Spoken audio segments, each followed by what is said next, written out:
Yo, what it do, everybody? It's your man Dre, aka Dre on Wheels. This is episode 43 of the 1130 podcast, Talk Pro Wrestling.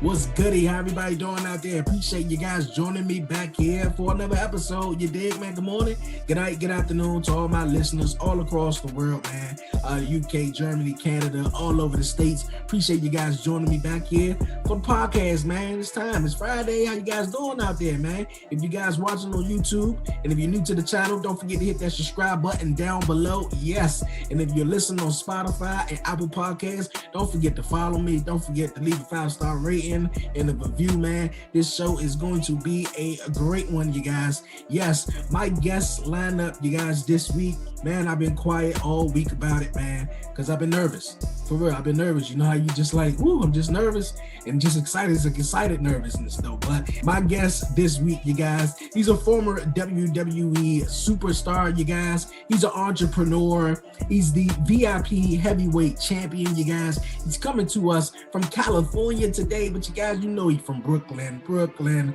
Yes, man. My man, Jay the God, aka JTG, you guys. He's going to be joining me here on the 1130 podcast this week, you guys. Yes. But before we get to that, you guys, don't forget to follow the 1130 podcast on all social media platforms. You dig, man? But I'm back here with another episode, man. It's gonna be great. Episode 43, man. It's about to be a dope one for the books, you guys. Like I was saying, he's VIP champion, former WWE superstar, you guys, of Cryme Tyme. My guy JTG, Jay the God. What's going on with you, bro? 1130 podcast. You are not rocking with the God. What's really good? Yeah, man. That's what's up, man. I appreciate you joining me, man. How's your day going? No problem. Thank you for having me, Dre. No problem, man. How's life? Life is great. No complaints. You know, being an entrepreneur, being a professional wrestler, being a international superstar. It's great. No complaints. Hey, that's what's up, man. That's what's up, man. It's such an honor. I was telling you a little something about myself before, but I gotta say, you just never know what life will take you. You just never know what life will take you. And never thought I would be sitting right here, you know, on the podcast with JTG, man. One of my favorite tag teams. And here you are. Hey, it's crazy. Good. Say it again. No, I said here you are. The God is good. You know I know, right, man? He is.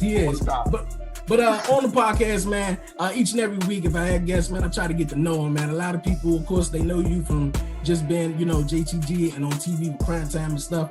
We're going to run it back, man. What's JT? I know it wasn't easy, you know, getting to where you at. You're a successful businessman right now. You got multiple things going on. You know, how did you get to where you at right now? Patience. You have to have a lot of patience, you know, and you know, for entrepreneurs, when you have an idea and you have a vision, you know, you have to keep working hard and be persistent on growing that dream. It's not going to come overnight. I think people want the easy fix, the quick fix, but that's not how it works. You know, there's going to be ups and downs, and there's going to be some doors that slam in your face, but you know, you're going to have to build the next door and kick that door open and make your own opportunities. Yeah, you're right, man. Like you said, people want it so fast and so instant. And, you know, with social media nowadays, you know, it's just everything is just right there. Everything's 15, 30 seconds, you know. It's so quick and demanding people, you know, attention span is not really, you know, long, you know, like it was, you know, some years ago. But everybody just, you know, want it right then and there, man. But we're gonna get to know you more, man. And of course, you're a wrestler. You're still doing your thing on the indies right now. What's your first memory of saying, you know, I like wrestling, man. Wrestling is my thing. My first memory, I can remember as a toddler being 2 years old, jumping off my mom's couch back in Brooklyn and dropping an elbow on my sister's Cabbage Patch doll, because I loved Hulk Hogan, I loved Macho Man, and Macho Man stayed with them elbows. So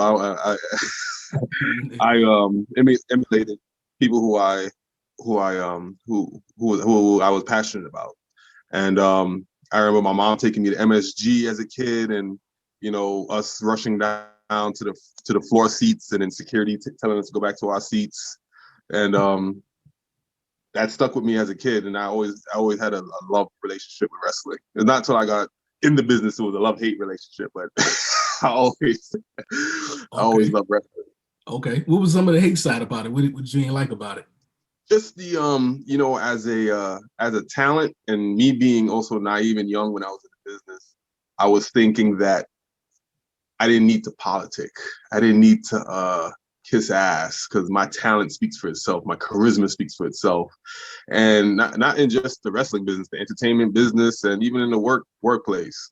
Your talent can only get you so far. You have to play the game. Yeah. How do you hold your exposure, man?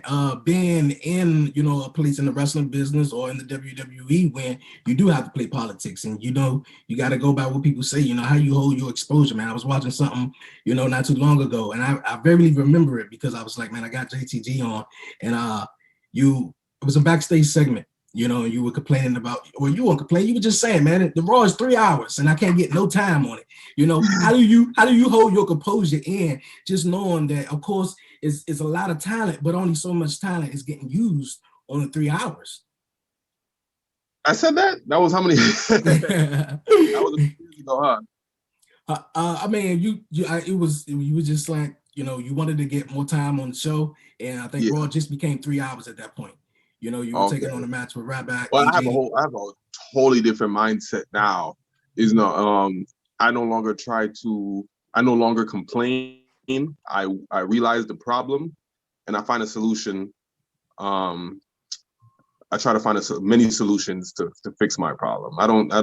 I notice and realize throughout life, complaining and whining about situations it just wastes time. Find out what the problem is.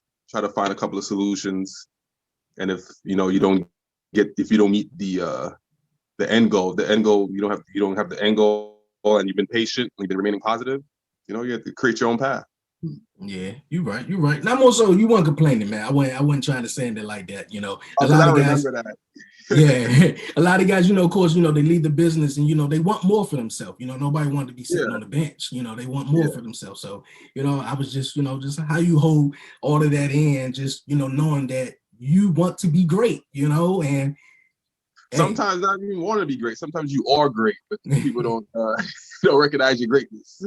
Hey, Bryce, you said, man. What led to you wanting to become a pro wrestler? You grew up, you love Macho Man, you love Hulk Hogan and stuff. And as a kid myself, man, dropping elbows, jumping off the bed. That's probably why I'm in a wheelchair now. But no jokes aside. But yeah, man. Sharpshooters, yeah.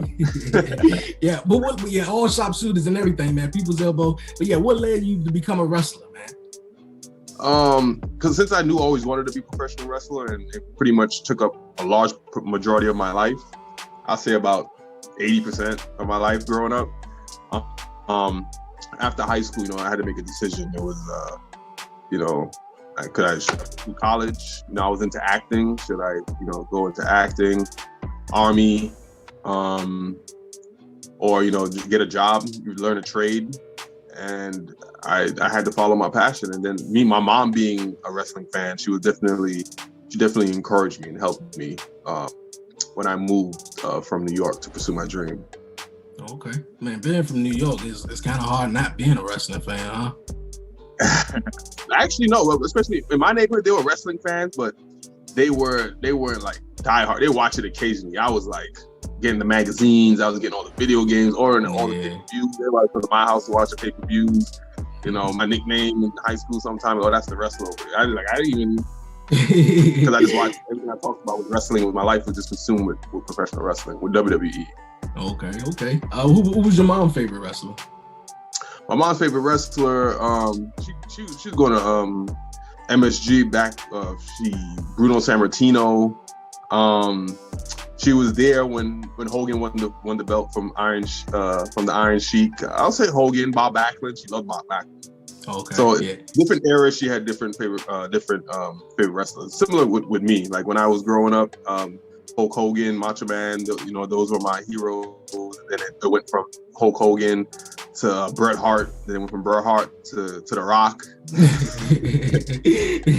Hey, that's what's up, man. Hey, that's what's up. You said you talked about acting and stuff like that. Are you still into it? Yeah, I still do some acting. I did a few last year. I did like 2 commercials. I still do auditioning, but right now my passion is into being an entrepreneur. Hey, that's what's up. That's what's up. I was just on the favorite wrestler, mom's favorite wrestler. My mom's favorite wrestler was a Junkyard Dog. She really, Junkyard Dog. yeah, she Okay. really liked the Junkyard Dog. Like you also said, man, there's ups and downs, of course, in the wrestling business, man, and just in life in general. How you maintaining throughout the pandemic? Right now I'm doing pretty good. You know, a lot of people are affected by the COVID and you know, not being able to perform in front of a crowd. But for me, I've been traveling. I've been wrestling in Texas, Florida, and was in New Jersey, Philly, and there, you know, they have a capacity on their crowd limit. Everybody has to wear masks and social distancing. But I'm able to do what I love to do and perfect my craft. Okay. And every time I go out, there's an opportunity to learn more and pick up more experience, and you know, make myself better for my next opponent, next show. How's the no fans thing working out for you? So I never haven't performed in front of an empty arena. Mm-hmm. It just has been like, it's just weird because of the social distancing, and I'm used to large crowds, so they kind of like put a cap on the audience, but the energy's still there. I'm still having fun. Okay, that's what's up. That's what's up. Like I was saying, man, it's ups and downs just in life in general. What keep you inspired and keep pushing at it? What keeps me inspired, Yeah. I guess, is the love for the biz. You know, you really gotta love this business to keep going. You know, when it you know, spits in your face sometimes, or they try to hold you down. You really gotta love this to keep moving forward. And that's what they tell you, like your first day of training. It's like, you have to love if you want to be in the wrestling business, you have to love the taste of shit and ask for more. And I'm like, at first I didn't understand that. It's like, why would I want to love the taste of shit? And why would I want to ask for more? And yeah, here I am today. I want to say I'm eating shit right now. I'm actually I'm loving the indie scene right now. So steak and lobster it is. Yeah, that's what, hey, you gotta take it how it is, man. That's the part of the business, man. You get into WWE. You debuted in 2006, man. Not only did you debut before you debut on Monday Night Raw, you were in Ohio Valley Wrestling, and you were placed with an awesome guy named Shad Gaspard, who we lost last year. Can you tell me like a favorite story between you and Shad, man? Because like I said, you guys were my favorite tag team, man. Like. But yeah. Oh, thank you, man. I appreciate that. Oh man, so many stories. I don't know if just to pick one. Well, so what about some of our all-time things we would love to do? Like after a show, you know, we'll go back to the hotel room, chill, relax, and then start having edibles. And then right when the bad boys kick in, I say about an hour or two afterwards, like we keep asking each other, yo, Shad, you high yet? Like, nah, hit yet? Nah, hit yet. He actually didn't hit yet. And like, oh, Shad, I feel something coming. Oh, I feel it too. And then as soon as that bad boy hits, we already did our research. We found the nearest Red Lobster, and we will go to Red Lobster, high as lit, and we will just tear up some cheddar biscuits and OD on shrimp, and just have a good time and tell stories and have fun. Hey, that's what's up, man. That sounds like a good story and good times. While you guys were in LVW, some people may not know, but just probably some who attended the shows, you guys were named the Gangstars. No, so we weren't called the Gangstars. That was my first tag team partner. Oh, I don't know if you remember Abe Washington. That was my original tag team partner, and he had some personal issues that prevented him from coming to training anymore. So he had to take some time off. And Al Snow and Paul Heyman and Danny Davis, the owner of OVW at the time, he said, this kid got a lot of charisma. He's talented. You know, we just can't have him sitting on the sidelines. You know, let's go talk to Shad. Shad just finished running a storyline with CM Punk for the title. And he was still hot. So they decided to put us together. And that was the birth of Cryme Tyme. You know, we didn't have the name Cryme Tyme yet, but the duo, the team. Mm-hmm. And we had a lot of chemistry because we were friends before that. Okay. Were you more wanted to be before they put you as a tag team? Did you wanted to be a singles competitor? No, I was at that time. I was taking any opportunity that came my way. I was already in a tag team, so me just getting another partner who they thought was a good fit that will move me forward. I was gonna take the opportunity, but I'm glad that it worked out the way it did. Hey, that's what's up. And you mentioned, the rest was history and came Cryme Tyme. How do you guys come up with the name? Oh, that name was by accident. We were all in the office coming up with names because I think it was like our first or second time on the road with WWE. We were in the office with creative and some of the writers. Maybe one or two of the writers. It's like, all right, we got to come up with a name for you guys. You got the look, you got your characters, you got to come up with a catchy name. And we started throwing out names. We try to use Gangstar. Like, nope, can't use that. The trademark is taken. The website is taken. We was just throwing names out. And I remember one of the names that me and Shad looked at each other. He was cringing. One of the writers said, "Hoodie Nation," and we looked at each other like, "I like Hoodie Nation. You guys can have your own hood flag. You'll come out with it, and you'll have everybody swinging it. I mean, waving it when you guys come out, and the merch. Everybody's gonna want to buy hood flags." And we were like, Hoodie Nation, and he's like, "Let's see if it's available." He got on his little timer. Oh, we can't do that. And I was like, "Whew, thank you." I hated that name. And then I think Shad said, what we did in our videos, we're stealing from we're Robin Hoods, we're committing crime, and then he said crime, and he's like, "Cryme Tyme?" And then everybody just looked at each other in the room and was like, "Cryme Tyme, Cryme Tyme." We started saying it over and over again. "Cryme Tyme, Cryme Tyme, Cryme Tyme. You like Cryme Tyme? I think it's catchy. Cryme Tyme, Cryme Tyme." And then the writer looked up the trademark, it's available. They called their people in the office and they locked it in. Told it to Vince, Cryme Tyme. He was like, "I love it. Go with it." Hey, that's a cool story, man. That's a cool story. You guys, Cryme Tyme, man. You guys made your debut, beating up the horrible Spirit Squad. No offense to them, though, but you beat up the Spirit Squad. How was you guys, debut? I know you guys were on Cloud 9 at that point.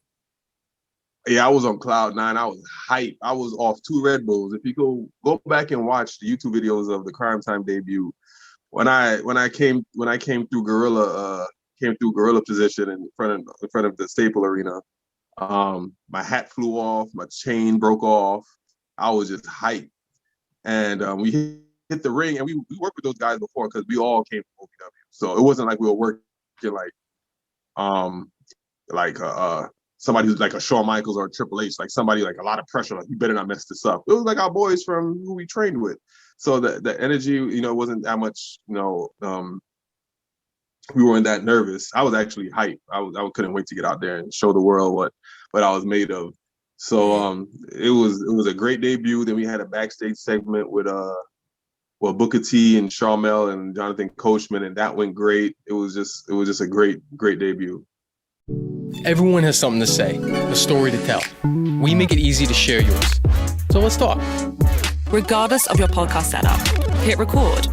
And from there, whether your podcast reaches 10 people or 10 million, we can help you get heard wherever listeners are. And who knows, maybe even quit your day job. But no matter who hears you, it's about connecting and sharing something from your perspective. It's about having a voice and using it without anything standing in your way. Say it all with Anchor. Hey, that's what's up, man. You guys were riding high. And me personally, when you guys, man, got released, it was so sad.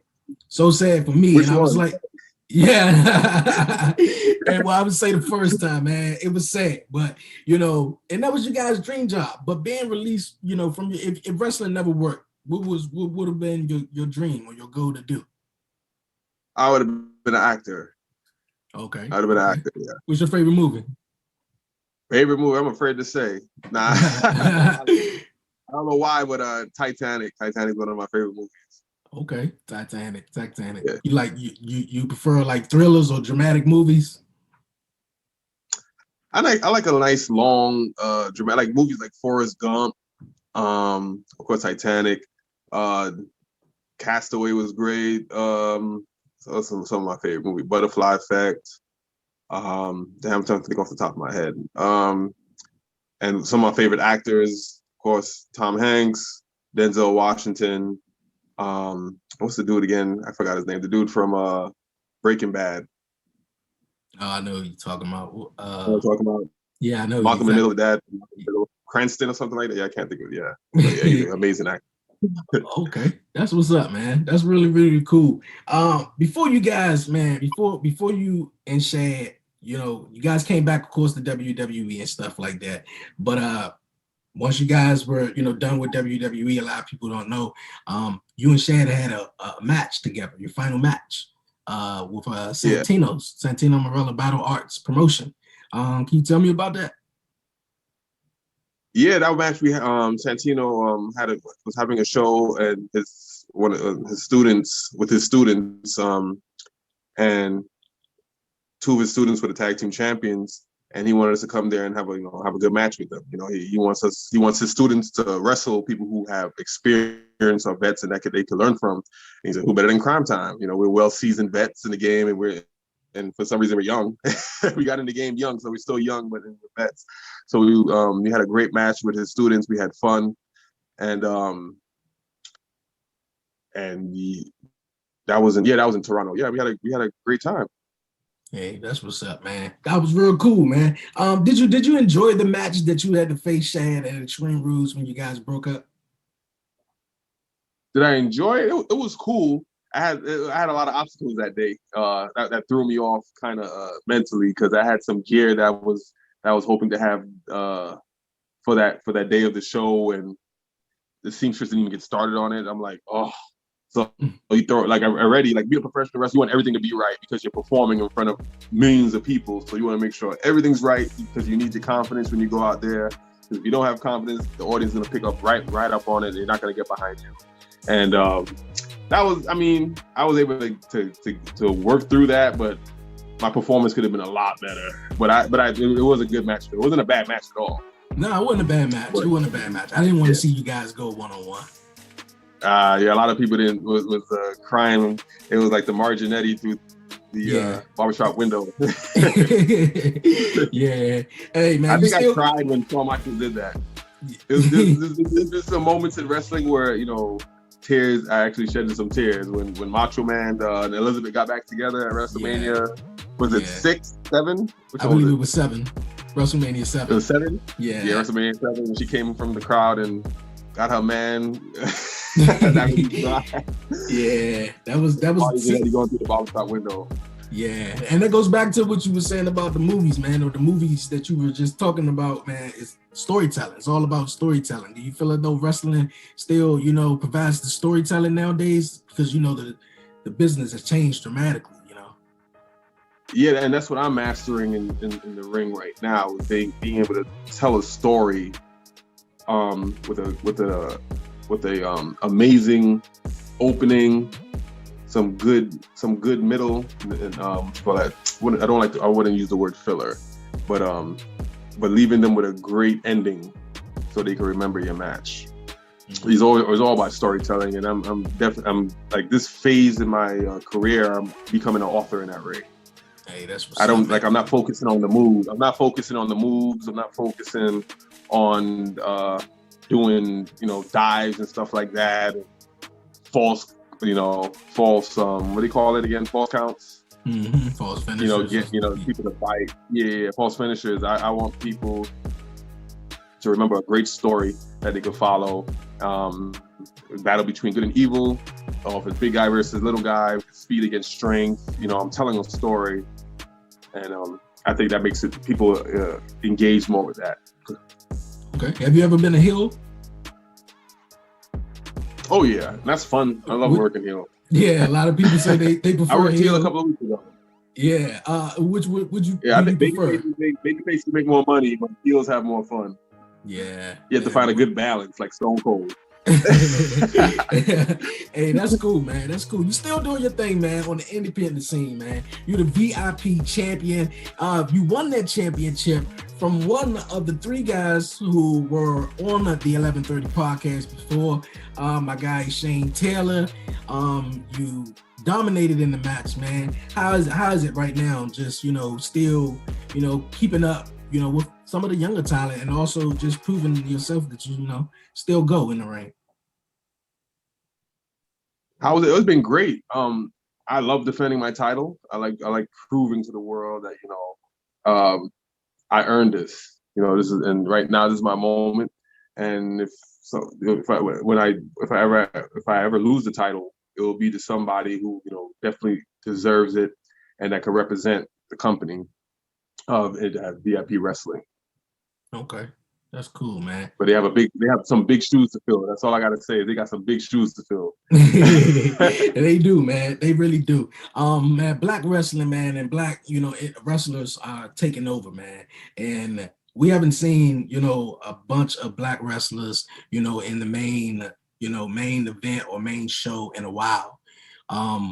It goes back to a couple of years ago where MVP and Shad Gaspard was in the video watching Kofi Kingston win the WWE Championship. Do you feel as though we can have another black WWE champion or a black major champion in the wrestling business? Absolutely. Right now, I haven't watched Raw, but I watched some of the highlights and some of the stuff on social media, and it's looking like Bobby Lashley might be the next heavyweight champion. And I would love to see that. He looks the part. He has an incredible click behind him, the Hurt Business, and that would be a great look for African Americans. You have the Hurt Business, and then you have Bobby Lashley as champion. That's pretty dope. Yeah, that would be dope, man. They gave him, he had a chance sort of a couple of years ago going up against Roman. Everybody really wanted him to take on Brock Lesnar. I think that's the match they want to see, Bobby and Brock. But yeah, man, I would love it. I would love for it. I love what MVP has done with all the guys coming back and just really pushing them, because I feel as though a lot of black superstars don't get a lot of credit, or at least they always subjected to a gimmick or a character, that doesn't really, propel them to the next level and stuff like that. What's your thoughts on the business as a whole now? The business as a whole right now, we're on the indie scene, or are you talking about like AEW, like the big boys, or just everything all together? Everything all together. I think business is moving in the right direction. It was a little stagnant for a while, but I'm glad that WWE has competition. I love to see NXT and AEW battling for ratings. That's great. That's great for business. I'm glad that there's another place for talent to go. WWE was running the whole show for a few years, and I was just like, you had nowhere else to like. Impact is kind of like ROH, but AEW definitely giving them a run for their money. Big Show just got signed there. They're getting big names. They're gonna have this big match, Shaq, and I definitely see that coming. Big Show versus Shaq, and that's gonna bring a lot of new wrestling fans to the business, because that's what wrestling did in the '80s. They didn't just focus on the '80s and the '90s. They didn't just focus on the wrestling fans that they already had. They tried to bring in more fans, and that was great for business. Hulk Hogan drew more than just wrestling fans. He was like, "Who's this big guy? Oh, that's Hulk Hogan, he's the WWE champion. Oh, I gotta check this wrestling out. What time does it come on?" There you go. Right now, I don't really see too many talent doing that as much. Drawing in new fans, but I definitely think JTG could do that. Hey man, you can. I believe you. I believe you. What you think about AEW though? I like it. From what I've seen so far, I like it. I like where they're going. This is like their first year. Yeah. I was at the first show here in DC. So it blew my mind. It blew my mind. Yeah. So it's looking good. They, like you said, they just signed Big Show, and of course, a lot of people were saying, man, them signing Big Show, of course, is going to be leading to the match with Big Show and Shaq, of course, because WWE tried that. And also they had Snoop Dogg on the show, doing a frog splash. He almost hurt himself. But hey, AEW is cool, man. It's cool. But we're gonna move on from wrestling, man. Like you said, you're an entrepreneur. You got your own creative brand, man. The creative T-Moss, man. Can you tell me about it? Oh, T-Moss, yeah. So that's something I've been taking for about 2 years now. I was always taking Irish sea moss. I put that in my smoothies every morning, because it just the health benefits, and it's just so amazing, the amount of minerals and natural vitamins you get from it. And so taking that every morning and then adding those 4 herbs, because I always wanted I'm always in the gym. I'm always in the gym. I'm always in gym clothes. I'm always ready to go to the gym. Mm-hmm. So I wanted to stay away from steroids, stay away from like SARMs and stuff like this. I wanted to be all natural because I don't like the side effects that it gives you. And I'm patient. I don't need to be this jacked with veins popping out of my neck the next day. I'm patient. I'll work. I'll work for my gains. And just doing some research. There's a lot of herbs out there that naturally boost your testosterone if taken daily. And I take that every morning religiously. My TMOS, and y'all see the results. I'm no longer the same JTG from Cryme Tyme. I'm Jay the God now. I'm 245 pounds. And CMOS is great for your bones. I've never been injured. It's great for your immunity. I don't get sick. Only when I travel abroad, I come back home. I might come back home with with food poisoning. But other than that, colds, flus, mucus, and any of that, right? I don't get that CMOS when you take CMOS daily.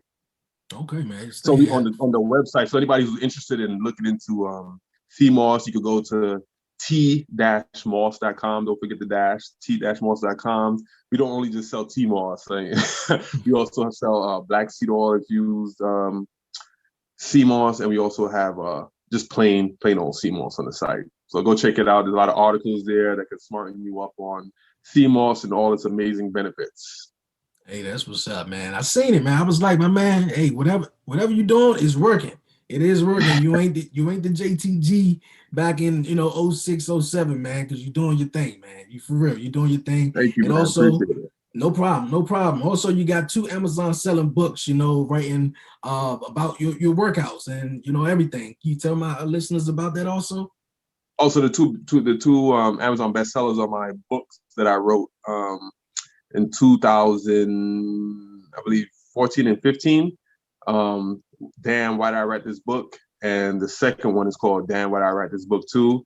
I wrote the first one because friends and family would I would talk to them about the wrestling business, and they would ask me a bunch of questions, and I would tell them stories, and they were like, "Yo, you need to write this down." I'm like, write this down and put it in a book. And I'm like, I'm not an author. I don't know how to write a book. I don't even know how to begin to start that. And then I just watch some YouTube videos, did some research on how to publish a book independently on your own, how to market it. So I did all my homework, and then I pretty much wrote both my books on my phone.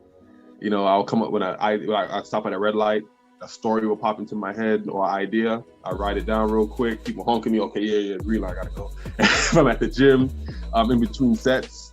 Oh, sure, I remember that story. I start writing it down. Hey, man, you using that machine? Oh, I'm sorry. I gotta finish the story.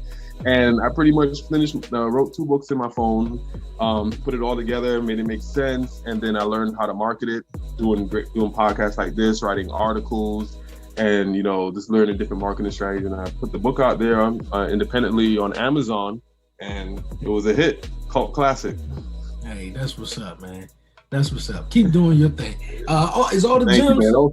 You, man. The workout ebook too. I want anybody who's there who want to get their inches on their guns. You want to go get the newbie's guide to big biceps. The 6-week program. I'm helping beginners who have no idea how to navigate around the gym. I give them a workout formula, and workouts that a lot of people are not privy to or are aware of. When you go to the gym, you just see people doing regular reps. Mm-hmm. I got a lot of tips and secrets and tricks in there out of my sleeve for years. That's definitely gonna help you add some inches to your biceps and your triceps. You hear that, you guys, man? You gotta check that out. You have a stable gym you can go to, man, and work out, because a lot of gyms be closed and stuff. A lot of gyms are closed, especially I'll say 95% of the gyms in California are closed. But if you know people, you can pull some strings. You dig? I know somebody. Hey, that's what's up. Man, what the future holds for Jay the God? Right now, I'm just gonna keep continuing to grow my businesses, and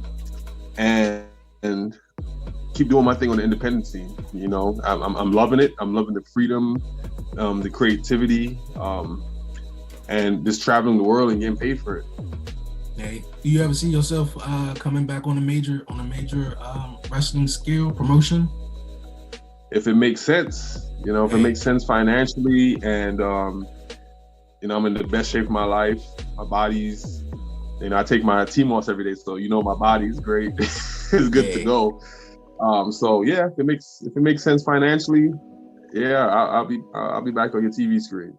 Hey, that's what's up, man. That's what's up. I ain't gonna hold you no longer, man. I want to say I appreciate you so much, man, for stopping past here on the 1130 podcast, Talk Pro Wrestling. Before you go, any shout outs, any questions, any questions for me, anything you like to say? Oh, nah. If anybody, you know, if you're listening to the podcast, you want to find me on social media, my Instagram is JTG121084. My Twitter is JTG1284. And don't forget, check out t-moss.com. Find out more information about CMOS. And if you're looking to grow your guns, go to Amazon and go to Newbie's Guide to Big Biceps. And yeah, holla at your boy. Hey, that's what's up, man. That's what's up. Keep killing it, man. Keep killing it. You the VIP heavyweight champion, man. Keep carrying the championship belt around. Keep doing your thing. Once again, my guy, it was an honor. It was a pleasure. It's a dope time chatting with you, man. And I just want to say thank you, man, for joining me this week on the 1130 podcast. Thank you for having me. Cheer. Yo, Jay, man, it was an awesome time. Awesome time, man. Like I said, man, in the beginning of the podcast, you just don't know where life gonna take you, man. You don't know. I say this on the podcast a lot, man. I'm a big fan, of course, of WWE. Like I was telling my man Jay, I've been podcasting for a year and 2 months now, and just the amount of feedback and reactions and everything that I get, man, it's not overwhelming, but it's just so exciting and it's so motivational. It's motivation for me to keep pushing at it. But like I was saying, man, big fan of WWE. Anybody who's a huge fan may got the network, may don't. But I started watching wrestling in 99, and I was about 8 years old when I started watching wrestling, 8, 9 years old. And I went back, of course, and watched some of the old footage, some of, from the Monday Night Wars and stuff like that. Long story short, I'm in 06 now. You feel me? I'm in 06 now, and I'm in August. 2 months or so away from Cryme Tyme debuting on Monday Night Raw. But not only to sit here and do this podcast, and a guy who you were, that was my man, Shad and JTG, Brooklyn, you feel me? When my man JTG and Shad was selling false entries into the Royal Rumble. It's so much things that run through your mind when you're doing a podcast, and afterward you forget.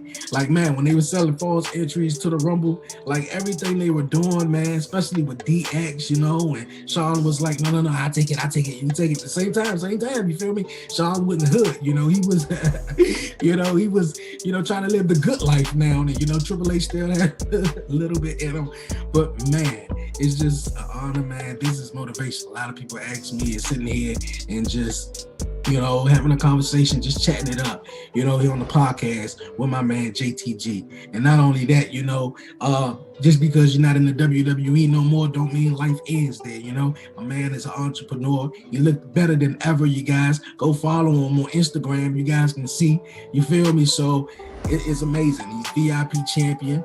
You guys, VIP wrestler, guys like Keith Lee been down there. If you guys seen his documentary on the network, VIP wrestling is heavily featured in that. But man, this episode was just off the chain, just from everything. And Shad and JTG, how they, put them together and stuff like that. Man, this has got to be one of my favorite episodes, you guys, man, here on this Friday, you guys. Yo, before I go, you guys, man, don't forget to follow the 1130 podcast, you guys, on all social media platforms. Follow me on Twitter at Dre on Wheels. Follow me on Instagram at the 1130 Podcast. Like the 1130 Podcast on Facebook, you guys, and subscribe. Yes, subscribe to the 1130 Podcast on YouTube. Hit that notification bell so you don't miss an episode. And also, you guys, man, if you're listening on Spotify, hit that follow button, Apple Podcast, subscribe, leave a 5-star rating and review. I appreciate it so much, you guys. And also, the 1130 Podcast, you guys, this Wednesday, all new episode, you guys, on YouTube and on EB Radio. So check it out, you guys. And also, if you'd like to be a guest here on the podcast, email me. That's the1130podcast@gmail.com. The1130podcast@gmail.com. Man, appreciate it so much, man. It's been an awesome show. Really awesome show. You know, I had Shane Taylor on. I had Eddie Torres on. You know, Miranda Morales, who's a ring announcer. Oh, man. Referee Man Bun. Shane Taylor. Tyree Taylor. But, man, I had JTG on today.